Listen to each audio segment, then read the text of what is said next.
Today we are going to do a video on making cruffins. They're kind of a cross between a croissant and a muffin. They're easier than a croissant because you don't have any of the elaborate folding. There's a little bit of fiddly bit in the middle, but it's actually quite easy. So let's begin.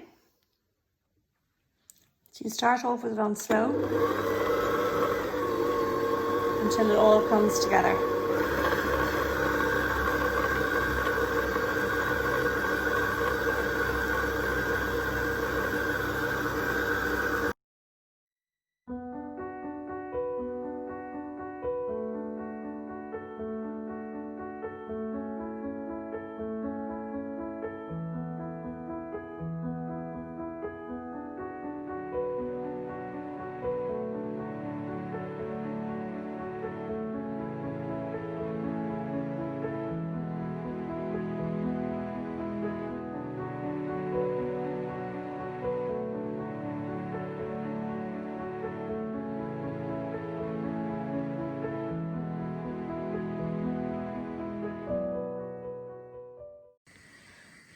So as usual, I finished the dough by hand. It's in a nice bowl there now, and I'm going to cover it and leave it to rise until it has doubled in size. So this has proved, as you can see, beautiful. And I have brushed my muffin tin with some of the melted butter. So what I'm going to do is I'm going to take out my dough. It's a little bit sticky and very active, but that's good.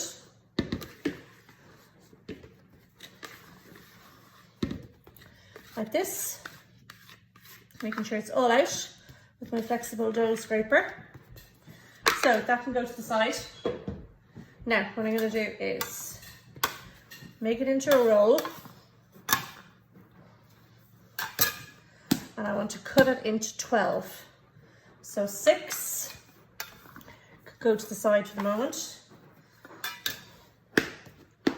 Cut it again. So this would be 1,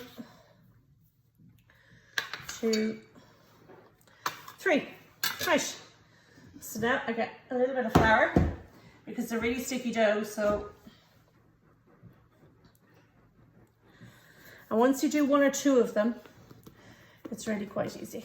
So flour, and I want to make it out into a really thin rectangle. As you can see, I don't have handles on my rolling pin. I don't need them. We're not bashing it, we're just rolling gently. Not the best rectangle, I have to say. My maths teacher wouldn't be too impressed, but anyway, we'll keep going. So I want it roughly 5 millimeters, and it's quite stretchy, which is really good. So that's my dough rolled out. So the next thing you're going to do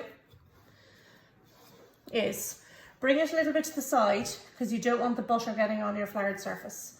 And I'm going to use my melted butter. And I'm going to brush the melted butter quite liberally over where I'm working.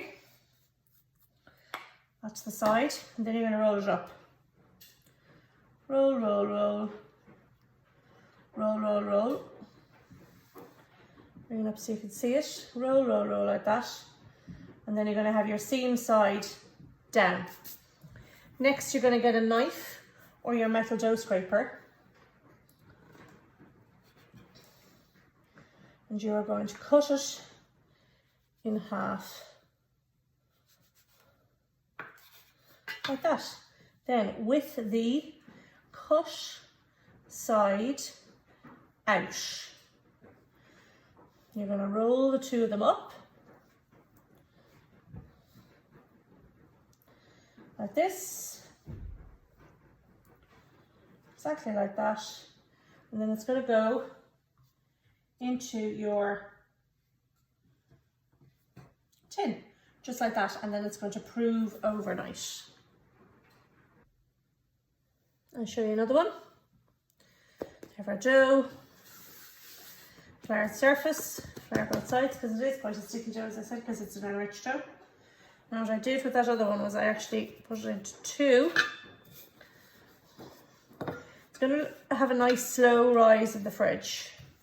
And then I'm going to set the oven to come on in the morning. And there's lots of butter on them.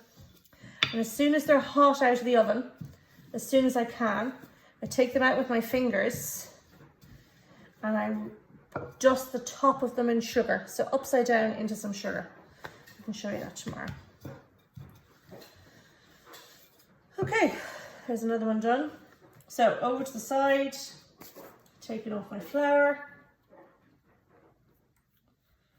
using my melted butter, quite liberal. So this butter is melted, but not warm. It's just about to start solidifying again. And that is the best way to have it. Rolling, not too tight, not too loose, nice and firm. And then cutting in the middle as much as you can, all the way down, like that. And then rolling it around with the cut side out and then into your tin, like that. Once again, rolling it around, cut side out and into your tin, just like that.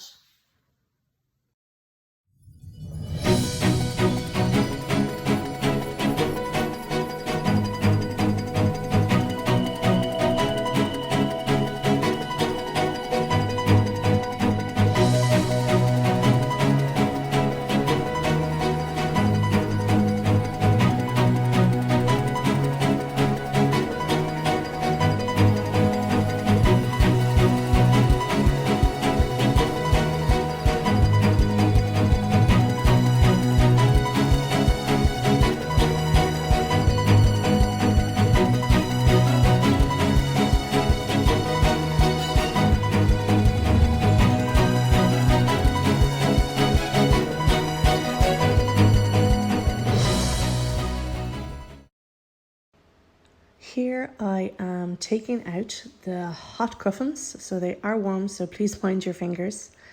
And I'm rolling them in some caster sugar. Because they're warm, the caster sugar sticks and it just gives an extra layer of sweetness. There isn't a huge amount of sugar in the dough, so this gives it a truly breakfast pastry feel.